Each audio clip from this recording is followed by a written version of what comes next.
नमस्कार दोस्तों, India under 19 और इंग्लैंड अंडर 19 का फाइनल मुकाबला। आज के मैच में दो एग्जैक्ट टाइम विंडोज गेम पलट देंगे और टॉस से ज्यादा इंपॉर्टेंट है ये 24 मिनट का फेज।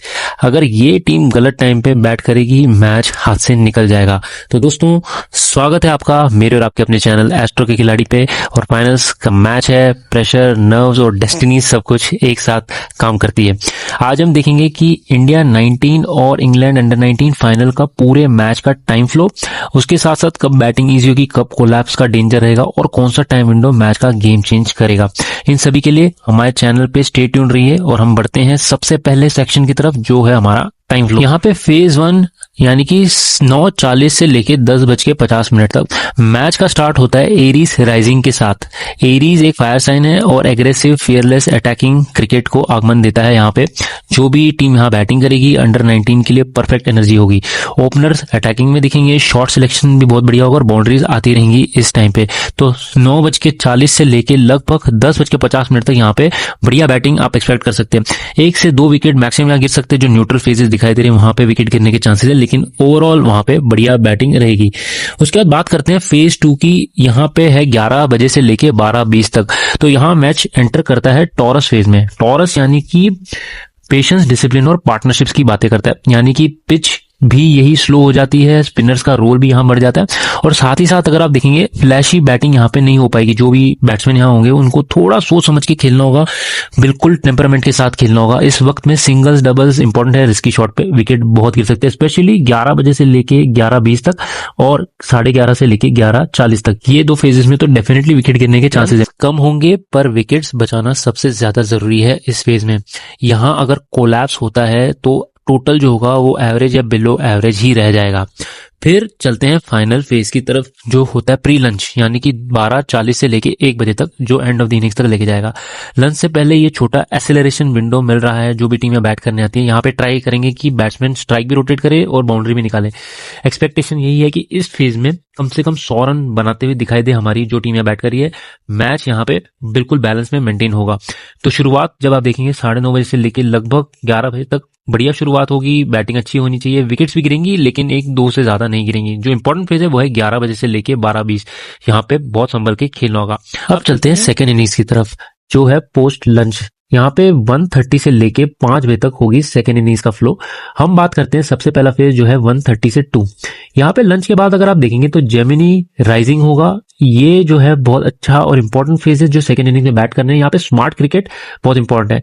यहीं पे फील्डर्स जो होंगे वो बहुत तैनात होंगे और यहाँ पे गैप मिलने बहुत इंपॉर्टेंट है। रन रेट को भी बढ़ाना यहाँ पे इंपॉर्टेंट है। इसके बारे में हम आगे बात करते हैं, लेकिन 1:30 से 2 जो होगा ये फेज जो टीम को एक अच्छे ट्रैक पे लेके जाएगा। यहाँ पे विकेट खोना थोड़ा सा मुश्किल कर देगा चेस को। अगर टीम यहाँ पे 25 से 35 रन बना देती है तो बढ़िया मोमेंटम पिकअप कर लेगी और मैच जो होगा बढ़िया इक्वल रहेगा। इसके बाद जो होगा सबसे इंपॉर्टेंट 24 मिनट जो मैंने आपको कहे थे शुरुआती में, यहाँ आते हैं 2:10 से लेके 2:50 तक। ये टोटल फेज है जो बॉलिंग के नाम होगा। हालांकि पूरा का पूरा 40 मिनट नहीं, लेकिन इसमें 24 से 25 मिनट जो होंगे बहुत ही डेंजरस होंगे। ये है मिड जेमिनी के साथ, यानी कि यहाँ पे बॉलिंग प्लान जो होंगे वो शार्प होंगे, भले ही इंडिया बॉल करे या इंग्लैंड। स्पिनर्स अगर यहाँ आते हैं तो पूरे कंट्रोल में होंगे और प्रेशर यहाँ पे बहुत ज्यादा होगा। ये वही फेज है जो एक ओवर गेम बदल देता है या 2 से 3 विकेट यहाँ पे गिर सकती है। इसका सिंपल रूल यही है कि अगर टीम यहाँ सर्वाइव कर गई तो 300 का टारगेट भी चेस करना कोई बड़ी बात नहीं है। अगर यहाँ पे कोलैप्स होगी तो 250 भी बनाने मुश्किल हो जाएंगे।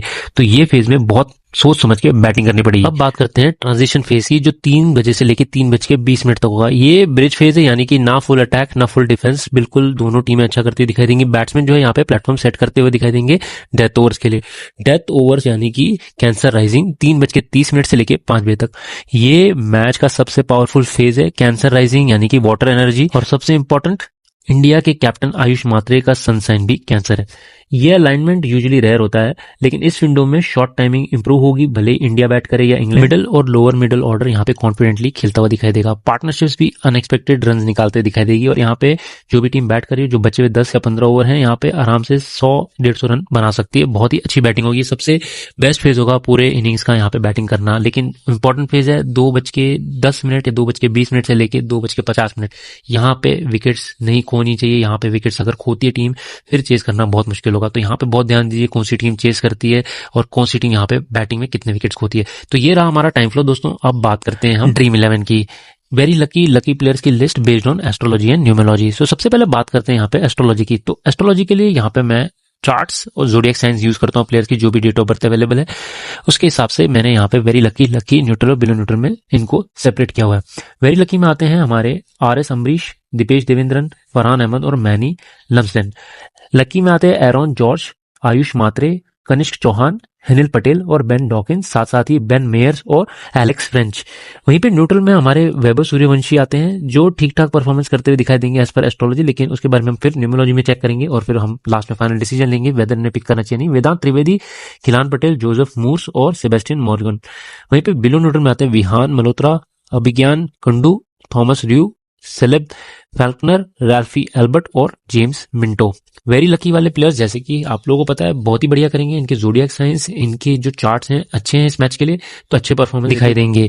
लकी वाले आप पिक कर सकते हैं, ये भी ठीक ठाक परफॉर्मेंस करते हुए दिखाई देंगे। न्यूट्रल वाले जो होंगे अगर अपने टाइम फ्लो में आते हैं तो अच्छा करेंगे, अदरवाइज ये थोड़ी hit and miss type performance देंगे। शुरुआत हो सकती है अच्छी दे, फिर एंड इनका इतना अच्छा ना हो, ज्यादा रन ना बनाए। बिलो न्यूट्रल वाले आज के लिए अवॉइड किए जा सकते हैं। अब आप देखें जो हमारी न्यूमरोलॉजी की लिस्ट है उसमें ये कहाँ अलाइंड होता है, उस हिसाब से आप अपनी ड्रीम 11 में इन्हें पिक कर सकते हैं। सबसे पहले हम बात करेंगे वेरी लकी प्लेयर्स की। तो इंडिया की तरफ से खिलान पटेल, RS अम्बरीश और दीपेश देवेंद्रन, और इंग्लैंड की तरफ से फरहान अहमद और मैनी लम्सडन। ये प्लेयर्स हैं वेरी लकी। इनके नेम नंबर्स, न्यूमरोलॉजी, इनकी जो डेट ऑफ बर्थ है और लाइफ पाथ, ये सारी चीजें बहुत अच्छी है। आज अलाइनमेंट अच्छी है इनकी, डेफिनेट पिक्स होनी चाहिए कैप्टन वाइस कैप्टन के लिए। इसके बाद बात करते हैं लकी में Aaron George, Anil Patel India की तरफ से, और बेन डॉकिंस, एलेक्स फ्रेंच और बेन मेयर्स, ये होंगे हमारे इंग्लैंड की तरफ से। ये होंगे जो प्लेयर्स ठीक ठाक करते हुए दिखाई देंगे, इन्हें आप पिक कर सकते हैं। आयुष मात्रे, विहान मल्होत्रा, कनिष्क चौहान और वेदांत त्रिवेदी, ये भी आपको ठीक ठाक करता हुआ दिखाई देंगे। इनकी हो सकती है hit and miss type performance हो, लेकिन आप इन्हें पिक कर सकते हैं अगर टाइम फ्लो में अच्छे टाइम पे आ रहे हैं, यानी कि बैटिंग फर्स्ट और सेकंड में कौन बैट करता है उसको ध्यान दें और फिर इन्हें पिक करें। Similarly Joseph Moores, Sebastian Morgan और जेम्स मिंटो इंग्लैंड की तरफ से न्यूट्रल में आते हैं, इन्हें भी उस हिसाब से ही पिक कीजिए। फाइनल में हमारे बिलो न्यूट्रल में आते हैं अभिज्ञान कुंडू और वैभव सूर्यवंशी। तो वैभव सूर्यवंशी के नंबर्स आज इतने खास नहीं दिखाई दे रहे हैं, जो इनकी एस्ट्रोलॉजी थी वो फिर भी थोड़ी बेटर थी, लेकिन न्यूमरोलॉजी इन्हें ज्यादा सपोर्ट नहीं करे। तो अगर रन बनाते तो ये होगा सोने पे सुहागा, अदरवाइज मुझे जहां लग रहा है इनको इतनी प्लानिटरी पोजीशंस और साथ ही साथ इनको न्यूमरोलॉजी नहीं सपोर्ट करी। थॉमस र्यू, राफेल एल्बर्ट और कैलेब फैक्नर भी सिमिलर वे में इन्हें भी सपोर्ट नहीं करे इंग्लैंड की तरफ से, तो ये भी कुछ खास परफॉर्मेंस करते हुए नहीं दिखाई देंगे। टाइम फ्लो में अगर अच्छे टाइम पे आते हो, अगर आप थोड़ी सी रिस्की टीम पिक करते हैं तो इन्हें पिक कीजिए, अदरवाइज ये प्लेयर्स को अवॉइड कीजिए। ये रहे हमारे न्यूमरोलॉजी एस्ट्रोलॉजी बेस्ड प्लेयर्स के पिक ड्रीम 11 के लिए। मेरी तरफ से आप सभी को शुभकामनाएं और उम्मीद करते हैं आपकी ड्रीम 11 बढ़िया पिक हो। अब फाइनल सेक्शन की तरफ चलते हैं, जिस चीज का आपको बेसब्री से इंतजार था, जो है हमारे मैच और टॉस के विनर्स। यहाँ पे हम यूज करते हैं एस्ट्रोलॉजी एंड न्यूमरोलॉजी। सबसे पहले बात करते हैं न्यूमरोलॉजी की। थॉमस र्यू और आयुष मात्रे, दोनों कैप्टन्स इंग्लैंड और इंडिया की टीम के रिस्पेक्टिवली। यहाँ पे दोनों कैप्टन्स के मैंने नेम नंबर, लाइफ पाथ, इनकी रनिंग एज और डेट ऑफ बर्थ और इनके साथ साथ थोड़ी और इन्फॉर्मेशन भी यहाँ पे मैच की है।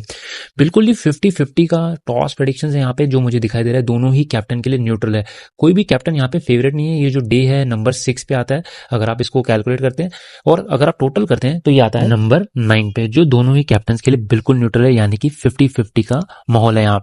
तो इंग्लैंड के कैप्टन को मैंने हल्का सा एज दिया है, बिकॉज उनके जो कैप्टन है उनके लाइफ पाथ और डेट ऑफ बर्थ आते हैं नंबर 2 और नंबर 4 पे, और इंडिया के कैप्टन के नंबर आते हैं नंबर 7 और नंबर 5 पे। तो जब आप देखते हैं 3 और 9 जो है हल्का सा न्यूट्रल रहते हैं नंबर 2 और नंबर 4 की तरफ एज कम्पेयर टू नंबर 5 और नंबर 7।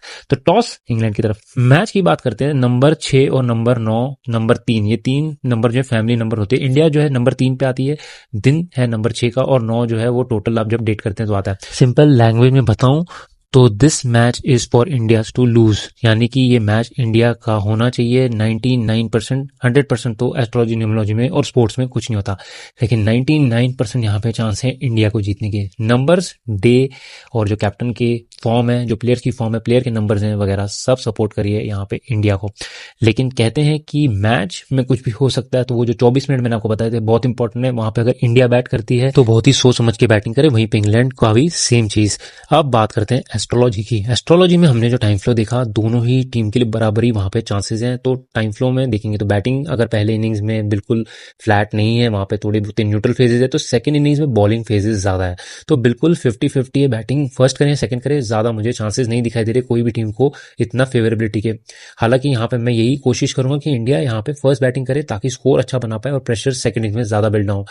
इसी में अगर हम देखेंगे ओवरऑल फेवरेबिलिटी तो इंग्लैंड शुरुआत बहुत अच्छी करेगी। पहला इनिंग में लगभग half of the match 25 over तक इंग्लैंड यहाँ पे काफी डोमिनेट कर सकता है, चाहे वो बैटिंग करो चाहे वो बॉलिंग करो।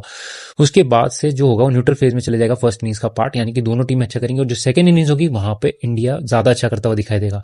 तो ये हमारे प्लानिटरी पोजीशंस के हिसाब से बहुत अच्छी बात है और आयुष मात्रे जी को बहुत अच्छा सपोर्ट दे रही है। जैसे मैंने पहले भी बताया, आज का दिन इनके लिए बहुत सपोर्टिव है एस्ट्रोलॉजिकली।